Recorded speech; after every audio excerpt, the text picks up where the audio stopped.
Hello friends, it's me Soni Khurana and I am back. और मैं आप सभी का स्वागत करती हूँ अपने YouTube channel get your goal पर। जैसा कि आप सभी जानते हैं कि जितने भी टीचिंग एग्जाम्स हैं उसमें जीन प्याजे हो गया, लाइव वाइगोत्स्की हो गया, कोलबर्ग हो गया, ये 3 थ्योरीज हैं जो बहुत ज्यादा इंपॉर्टेंट है फ्रेंड्स। इन तीनों थ्योरीज में से क्वेश्चंस आते ही आते हैं। जीन प्याजे तो एटलीस्ट 5 मार्क्स ले जाता है और ये लेव वाइगोत्स्की और कोलबर्ग इन सबको भी मिलाकर 5 मार्क्स के क्वेश्चन तो आते ही आते हैं। तो फ्रेंड्स, जब मैं सीटेट कर रही थी या जब मैं पढ़ती थी तो बहुत डीपली पढ़ने के बाद मैंने कुछ ऐसे टैग वर्ड्स निकाले जिन टैग वर्ड से बहुत जल्दी आसानी से क्वेश्चन सॉल्व हो जाता था। जब मैंने ये क्वेश्चन सॉल्व करती थी तो मैं देखती थी जो मोस्टली कुछ वर्ड्स थे जो हर क्वेश्चन में आते ही आते थे या मुझे दिख जाते थे, तो मैं आसानी से पहचान जाती थी कि ये तो लेव वाइगोत्स्की है या फिर ये जीन प्याजे है, क्योंकि लेव वाइगोत्स्की ने समाज सांस्कृतिक विकास का सिद्धांत दिया था। ठीक है, जैसे जीन प्याजे ने दिया था कॉग्निटिव डेवलपमेंट का विकास, कॉग्निटिव डेवलपमेंट की थ्योरी इन्होंने दी थी, वैसे इन्होंने समाज सांस्कृतिक विकास का सिद्धांत दिया था। अगर क्वेश्चन आता है फ्रेंड्स एग्जाम में कि किसने सामाजिक विकास का सिद्धांत दिया था या किसने सांस्कृतिक विकास का सिद्धांत दिया था, तो आप देखते ही पहचानेंगे किसने दिया था, लेव वाइगोत्स्की का सिद्धांत। आप ये कैसे याद रखेंगे? देखिए, उन्होंने सबसे ज्यादा जो इम्पोर्टेंस दी थी, सबसे ज्यादा उन्होंने महत्व दिया था समाज को। उन्होंने कहा था कि कोई भी बच्चा जो होता है वो सामाजिक इंटरेक्शन से ही सीखता है। ठीक है, सबसे पहले मैं आपसे बोलूंगी फ्रेंड्स, आप इसका स्क्रीनशॉट ले लीजिए, क्योंकि यही सारे टैग वर्ड्स हैं जो आपको लर्न करने हैं। इन टैग वर्ड्स को लर्न करने के साथ ही आप पहचान जाएंगे कि ये लेव वाइगोत्स्की की थ्योरी है। ठीक है, मैं 1 मिनट के लिए साइड होती हूँ, आप इसका स्क्रीनशॉट ले लीजिए। ठीक है फ्रेंड्स, अब देखिए, सबसे पहले उन्होंने क्या कहा था, सामाजिक परस्पर अंतःक्रिया। इसको कहते हैं फ्रेंड्स, इसको कहते हैं सोशल इंटरसेप्शन। देखिए, मैंने इंग्लिश में भी एक्सप्लेन कर रही हूँ और हिंदी में भी, ताकि किसी को कोई प्रॉब्लम ना हो। ये लिखा है सोशल इंटरसेप्शन, यहाँ पर लाइट थोड़ी सी रिफ्लेक्शन आ रहा है इसलिए आप इसको देख लीजिए, ये लिखा है सोशल इंटरसेप्शन। ठीक है फ्रेंड्स, वो क्या कहते थे, वो कहते थे बच्चा समाज में जाकर ही सीखता है। जब वो समाज में अंतःक्रिया करता है, एक दूसरे के साथ मिलकर काम करता है, तो वो खुद ब खुद सीख जाता है। चाहे वो भाषा हो या फिर कोई भी काम होता है जो वो करना चाहता है पर वो नहीं सीख पा रहा है, तो वो सामाजिक अंतःक्रिया से बहुत आसानी से सीख जाता है। अब आपको ये टैग वर्ड मिल गया कि अगर क्वेश्चन में पूछता है कि सामाजिक अंतःक्रिया से बच्चे सीखते हैं, ये किसने कहा था, तो ये लेव वाइगोत्स्की ने कहा था। ठीक है, सेकंड पॉइंट है सहयोगात्मक समस्या समाधान। मतलब कोई भी बच्चा जो होता है, अगर उसे किसी समस्या का समाधान करना है तो वो सहयोग से कर सकता है। मतलब अगर 2 बच्चों को आप बिठाते हैं, कई बार सीडीपी में क्वेश्चन पूछा जाता है कि जो टीचर है वो बच्चों को छोटे छोटे ग्रुप में विभाजित कर रही है और वो उनसे कुछ कराना चाहती है, क्या ये तरीका ठीक है? तो फ्रेंड्स, ये तरीका सबसे बेस्ट है। क्यों? क्योंकि बच्चे ग्रुप में सबसे जल्दी सीखते हैं। और ये किसने बताया था? ये लेव वाइगोत्स्की ने बताया था। ठीक है, इसको कहते हैं ग्रुप लर्निंग। थर्ड पॉइंट है ग्रुप लर्निंग। मतलब बच्चे जितना जल्दी ग्रुप में सीख सकते हैं, जितने बच्चे जितना जल्दी सोशल इंटरेक्शन से सीख सकते हैं, उतना जल्दी बच्चे किसी भी चीज से नहीं सीख सकते। चाहे आप उसको पर्सनल जितना मर्जी पढ़ा लें, लेकिन अगर आप उसे ग्रुप में भेजेंगे, ग्रुप में बच्चों के साथ बिठा देंगे, तो वो बहुत जल्दी सीख जाएगा। ठीक है, थर्ड पॉइंट है इसमें पारस्परिक अंतःक्रिया और सहयोगी या सहपाठी के साथ सबसे अच्छा। देखिए फ्रेंड्स, ये दोनों एक ही पॉइंट है जिसमें लिखा है सहयोगी या सहपाठी के साथ सबसे अच्छा। वही मैंने आपको पहले बताया, घुमा फिरा के इनकी थ्योरी में यही मेन पॉइंट है कि बच्चा अपने सहयोगी के साथ, बच्चा अपने सहपाठी के साथ, बच्चा अपनी क्लास में रहने वाले बच्चों के साथ या फिर जो उसके घर के आसपास उसके फ्रेंड्स हैं उनके साथ, इसको कहते हैं peer tutoring. Peer tutoring, peer माने सहपाठी ही होता है। जो पीयर ट्यूटोरिंग होती है वो बच्चे के लिए सबसे बेस्ट होती है। तो अब आपको, मेरे ख्याल से आपको ये बात समझ आ गई होगी कि इस पूरी थ्योरी का जो आपको एंड है या निष्कर्ष है या सार है, वो यही है कि बच्चा सबसे अच्छा अपने सहपाठी सहयोगियों के साथ सीखता है। क्यों? क्योंकि उसके लिए सामाजिक वातावरण सबसे ज्यादा जरूरी है। अब मैं आपको एक एग्जांपल से समझाती हूँ। देखिए, जैसे मोगली था, ठीक है, वो जंगल में रहता था, उसके साथ जो सारे जानवर उसके साथ थे, क्या वो सामाजिक हो पाया?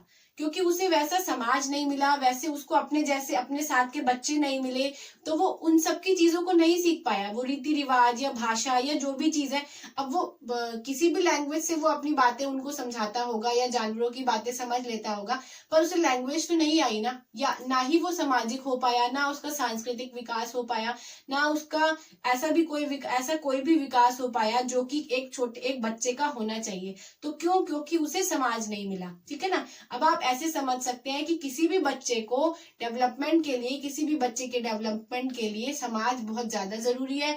ये कहते थे लेव वाइगोत्स्की। ठीक है, लेव वाइगोत्स्की कहते थे कि बच्चा अपने फ्रेंड्स के साथ सीखेगा, परस्पर अंतःक्रिया करके सीखेगा, अपने सहपाठियों के साथ सीखेगा, सहयोगियों से सीखेगा, सहयोगी की भावना से सीखेगा।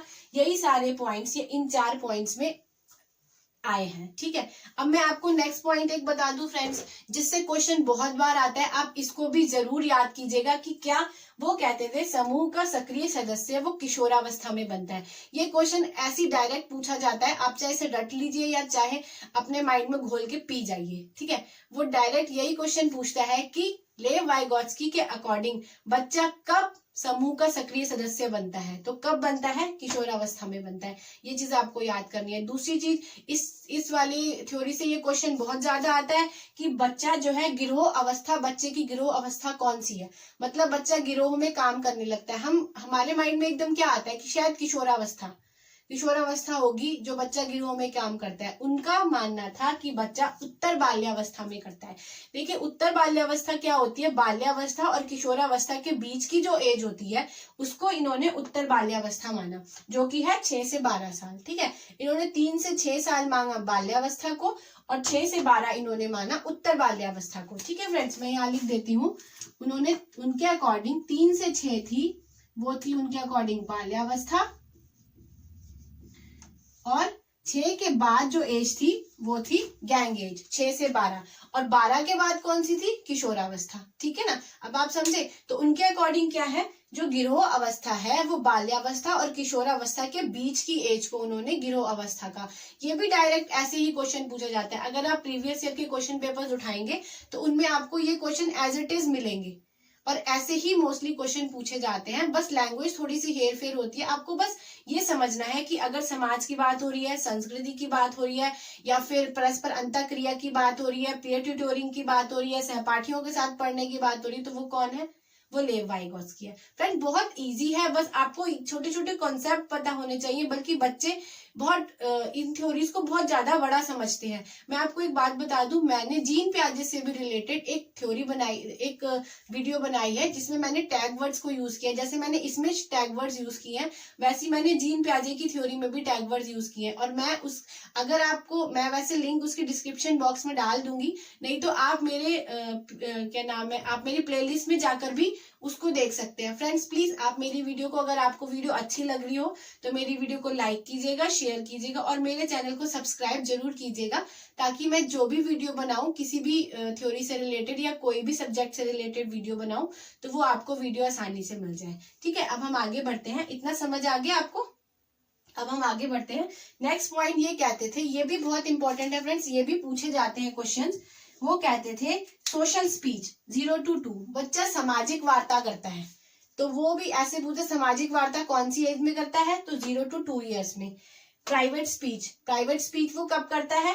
2 to 3, यानी कि 3 साल का होगा, 2 साल का, या फिर 7 साल का। 7 साल तक वो प्राइवेट स्पीच करता है। ठीक है, व्यक्तिक वार्ता, इसे बोलते हैं व्यक्तिक वार्ता। ठीक है, देखिए, और एक है साइलेंट इनर स्पीच, चुपचाप वो अपने आपस में अपने अंदर बोलता है। ठीक है, देखिए, प्राइवेट स्पीच का मतलब होता है वो मुंह से बोल रहा है, मेरी चीज नहीं मिल रही, मेरी पेंसिल कहाँ रखी थी, आज तो मैं खाने में वो खाऊंगा। वो क्या चीज होती है? वो होती है प्राइवेट स्पीच, यानी कि व्यक्तिक वार्ता, जो बच्चा 3 से 7 साल के बीच में करता है।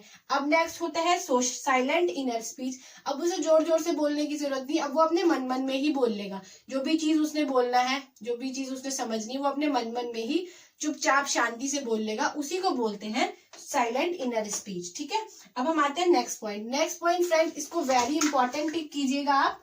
ये वेरी इंपॉर्टेंट पॉइंट है, क्योंकि ये इस बार सीटेट के एग्जाम में इस बार भी पूछा गया था 31 जनवरी को, और ये मोस्टली हर साल क्वेश्चन आता ही आता है। क्या? स्कैफोल्डिंग। अगर आप हिंदी में देखेंगे तो उसको कहते हैं पाड़ या ढांचा, या फिर इंग्लिश में कहते हैं स्कैफोल्डिंग। वैसे आप इसको इंग्लिश में याद कीजिए, क्योंकि हिंदी में वो बदल बदल के बोलता है, कभी वो बोल देता है सहायता करना, कभी वो पाड़, कभी वो ढांचा, कुछ भी बोलता है, बट आप स्कैफोल्डिंग लर्न कीजिएगा। ये लिखा है स्कैफोल्डिंग, तो आप जहां पर भी आप स्कैफोल्डिंग देखेंगे तो उसका मतलब क्या है, सबसे बेस्ट ऑप्शन होता है बच्चे के लिए स्कैफोल्डिंग। अब मैं आपको पहले बता दूं कि स्कैफोल्डिंग होता क्या है।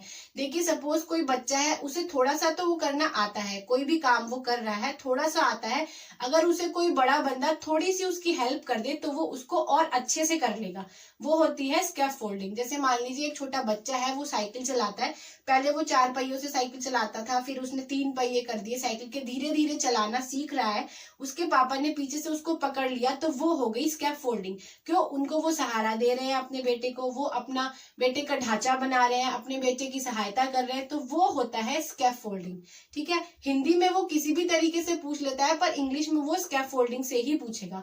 इसलिए आप स्कैफोल्डिंग को ही याद रखिएगा कि जहां पर भी क्वेश्चन आ जाए कि क्या ये बच्चे के लिए बेस्ट तरीका कौन सा है, बच्चे के लिए बेस्ट तरीका लेव वाइगोत्स्की के अकॉर्डिंग, अगर लेव वाइगोत्स्की ना भी पूछे कि बच्चे के लिए सीखने का बेस्ट तरीका कौन सा है, तो आपने क्या टिक करना है, स्कैफोल्डिंग टिक करना है। ठीक है, ये भी एक टैग पॉइंट हो गया, अब आपके लिए टैग वर्ड हो गया स्कैफोल्डिंग, पाड़ या ढांचा या फिर हेल्प करना या जो भी होगा, बट आप इंग्लिश में स्कैफोल्डिंग होगा, आप उस पर ही टिक कीजिएगा। ठीक है, अब मैं आपको एक बात और बता दूं कि जीन पियाजे कहते थे अहम केंद्रित वार्ता। ठीक है फ्रेंड्स, आपको जीन पियाजे कहते थे अहम केंद्रित वार्ता, और वाइगोत्स्की क्या कहते थे, वैयक्तिक वार्ता। ठीक है, ये भी पॉइंट बहुत इंपॉर्टेंट है फ्रेंड्स, ये भी बहुत बार पूछा जाता है क्वेश्चन, ये वाला भी एग्जाम में मोस्टली पूछा जाता है, और इस बार भी आया है। आप सीटेट का पेपर उठा के देखिए, दोनों क्वेश्चन आए हैं, ये वाला क्वेश्चन भी आया है और ये वाला क्वेश्चन भी आया है। इसलिए मैं कह रही हूँ कि लेव वाइगोत्स्की, जीन पियाजे, कोलबर्ग, इन तीनों थ्योरी से क्वेश्चन बहुत सारे आते हैं, और आप बहुत अच्छे से कीजिएगा। अगर आप मेरी ही तीनों वीडियो देख लेंगे तो मैं पक्का आपको श्योरिटी देती हूँ कि आपका एक भी मार्क कटने वाला नहीं है, क्योंकि मैंने इस तरीके से टैग वर्ड से समझाया है कि आपको वो टैग वर्ड्स अगर आपने लर्न कर ली तो आपका क्वेश्चन गलत हो ही नहीं सकता। ठीक है, एक बार मैं आपको ये दोनों चीजें फिर से समझा दूं कि देखिए, अहम केंद्रित वार्ता होती है और व्यक्तिक वार्ता जो होती है, ये दोनों चीजें एक ही हैं। ये क्या है, ये है प्राइवेट स्पीच। प्राइवेट स्पीच ही इसको कहते थे, व्यक्तिक वार्ता। जो बच्चा 3 से 7 साल की उम्र में करता है, 3 से 7 साल की उम्र में या 3 से 6 की उम्र में, जैसे भी आप इसको एवरेज लगा सकते हैं, या कहीं 3 से 6 दे रखा है, कहीं 3 से 7 भी दे रखा है। तो लेव वाइगोत्स्की के अकॉर्डिंग वो होती थी वैयक्तिक वार्ता, और जीन पियाजे के अकॉर्डिंग थी अहम केंद्रित वार्ता। देखिए, मैं आपको एक चीज याद कराती हूँ, मैंने भी ऐसे ही याद की थी कि देखिए, ये है वह, और वाइगोत्स्की में क्या है, वाह। ठीक है, अब वाइगोत्स्की क्या कहते थे, वैयक्तिक वार्ता, और जीन पियाजे क्या कहते थे, अहम केंद्रित वार्ता। अब आप वाह से याद कर लीजिएगा कि वाह वाह, दोनों में वाह वाह है, वाह से वाइगोत्स्की, वाह से वैयक्तिक। तो वैयक्तिक वार्ता कौन कहते थे, वाइगोत्स्की, और अहम केंद्रित वार्ता कौन कहते थे, जीन पियाजे। ये क्या है, मैंने अभी आपको पहले बताया था, मैं आपको फिर से बता देती हूँ कि बच्चा जो अपने आप से ही बातें करता है, जैसे मेरी पेंसिल खो गई, आज मुझे नानी के घर जाना था, आज मैं खाने में ये खाऊंगा, तो ये जो सारी बातें होती हैं, ये ही वैयक्तिक वार्ता होती है, ये ही प्राइवेट स्पीच होती है, यही अहम केंद्रित वार्ता होती है, बस इसको बोलने का तरीका अलग है। लेव वाइगोत्स्की ने कहा कि ये वैयक्तिक वार्ता है, और जीन पियाजे ने कहा ये अहम केंद्रित वार्ता है। आई होप फ्रेंड्स आप मेरे सारे टैग वर्ड्स को समझ गए होंगे, और आपने मेरे सारे टैग वर्ड्स अच्छे से लर्न कर लिए होंगे, और आप जो अब क्वेश्चन आएगा, जैसे ही एग्जाम पेपर आप देंगे, आप देखते के साथ ही समझ जाएंगे कि ये लेव वाइगोत्स्की है। फ्रेंड्स, अगर आपने अभी तक मेरी कोलबर्ग वाली और जीन पियाजे वाली थ्योरी नहीं देखी है तो प्लीज आप प्लेलिस्ट में जाकर वो मेरी वीडियो जरूर देखिए, और मेरे चैनल को जरूर सब्सक्राइब करिएगा। Keep supporting friends, and best wishes, good wishes for your exam. Thank you.